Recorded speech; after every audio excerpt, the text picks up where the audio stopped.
So today our topic will be adiabatic process. So adiabatic process is a thermodynamic process in which the heat content of the system remains constant. That is, Q of the system is zero. That is, the heat change of the system is zero.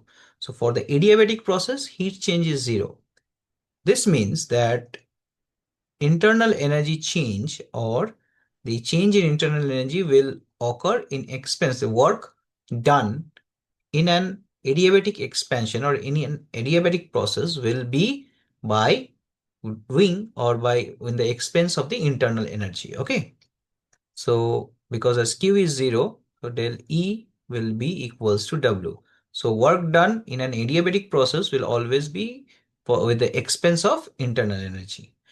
Now, the most important thing here is what we can infer from here. The important inference is there during an adiabatic expansion of any gas during adiabatic. Suppose there are two types. The gas can expand or compress, but during adiabatic expansion, we can see that the system, the system cools down. Okay, the system cools down. That means the gas is doing the work and the system is getting cooled down, or the gas is getting cooled due to expansion. Now, so we are talking about the work done by the gas. So we are talking about the work done by the gas. So how can we, there must be some things about understanding that how the work done is being done, work is being done by the gas, or what is the mathematical interpretation of the work done by the gas. So to understand, suppose work is done on the system.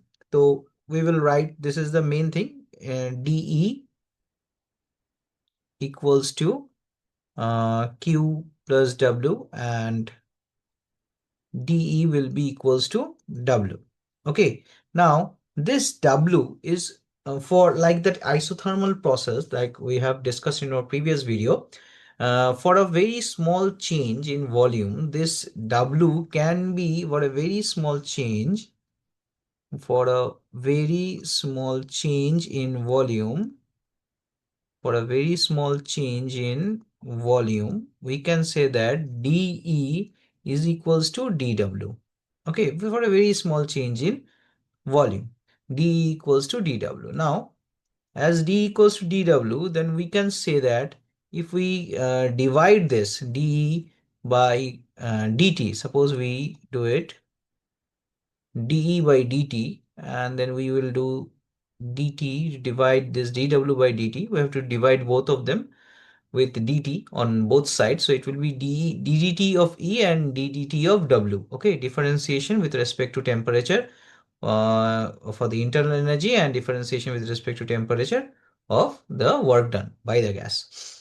Now, this will give us two things. dE by dt. What is dE by dt? dE by dt is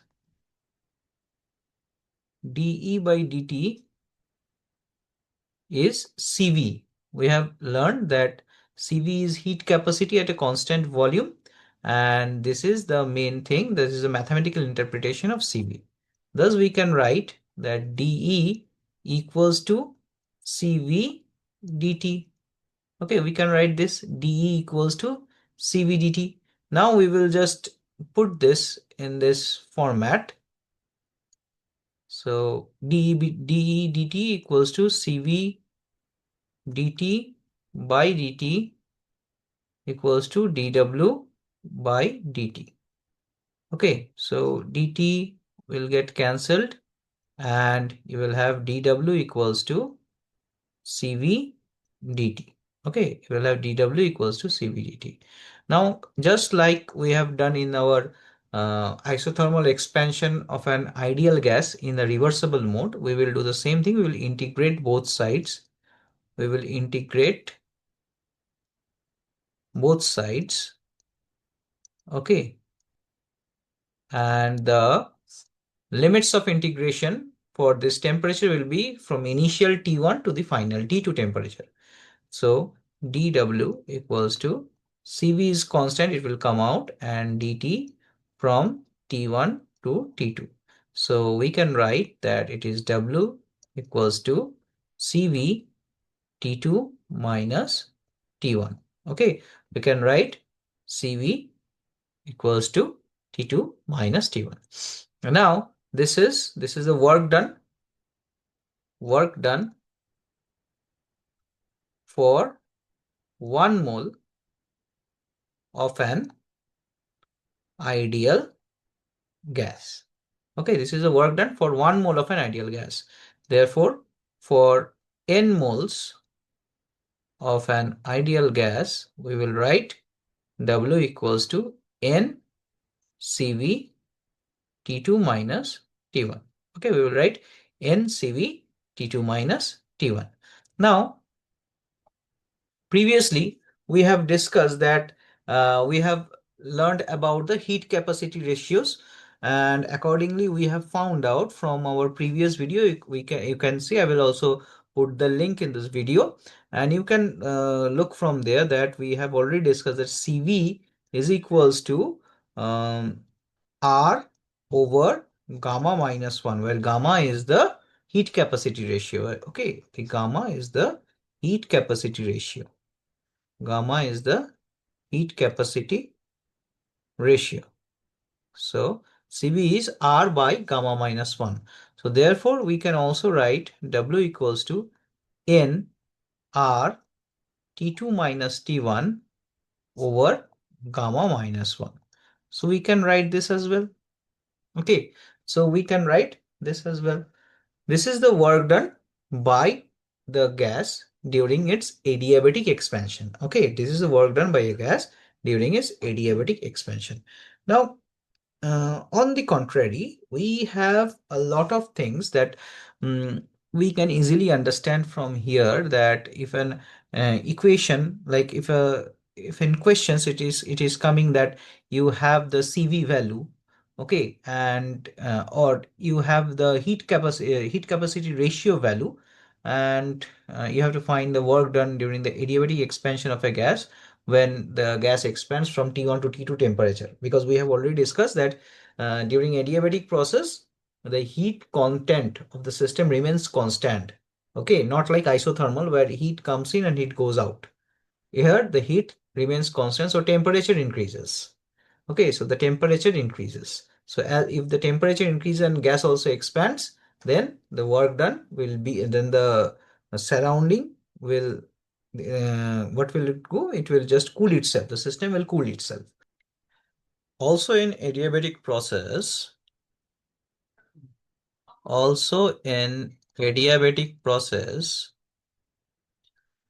we will see there is a relation. Okay, which the relation is P V to the power gamma is constant. Okay, where gamma, as we have already mentioned, it is the heat capacity ratio. I have already mentioned it. Now, this equation has two other forms, and that can be derived or understood from the point that we have studied about the gas laws. Okay, remember the gas laws? PV over T is constant. Okay, so this relation will give us two more forms of this equation. So let us take this equation as equation 1. Now, as PV over T is constant, so from here we can do two more relations. We can find P. So P will be equals to T over V times constant. Okay, and V will be T over P time constant. Okay, so these two are the two forms. So let us consider this to be second equation and this to be the third equation. Now, from 1 and 2, from equation 1 and 2, what we can say that PV P times V to the power gamma is constant, and P is T over V times constant. This is another constant times V to the power gamma equals to constant. Okay. Now, as Constant and constant will again give you a constant, but we can write it v to the power gamma minus 1, and here it will be constant over constant. Okay, and constant of constant will give you another constant. Okay, so to compile, we'll get t v to the power gamma minus 1 equals to constant. Okay, so this is the second form equation. This will be our fourth equation, but this was the first form for adiabatic process, and this is the second form of the adiabatic process.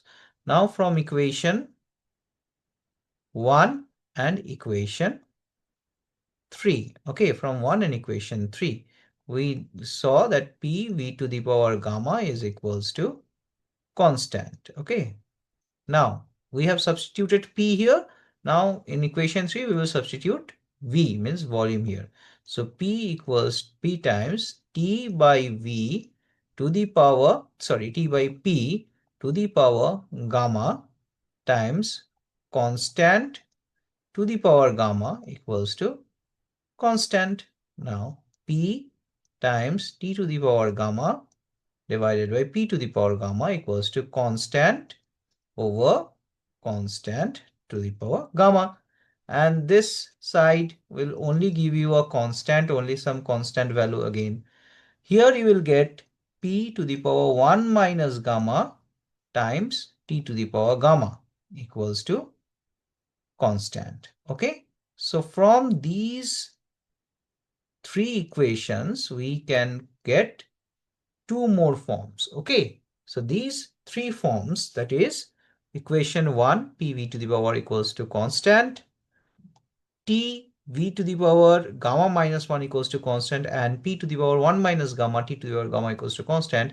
These three are the derived three other forms for an adiabatic process. Okay, so whenever this type of questions might come, and that is why I have already mentioned in our previous videos that how this heat capacity ratio is very important for other type of adiabatic, other type of work finding. Okay, so this is how you can also find gamma from here if you have the value, other values.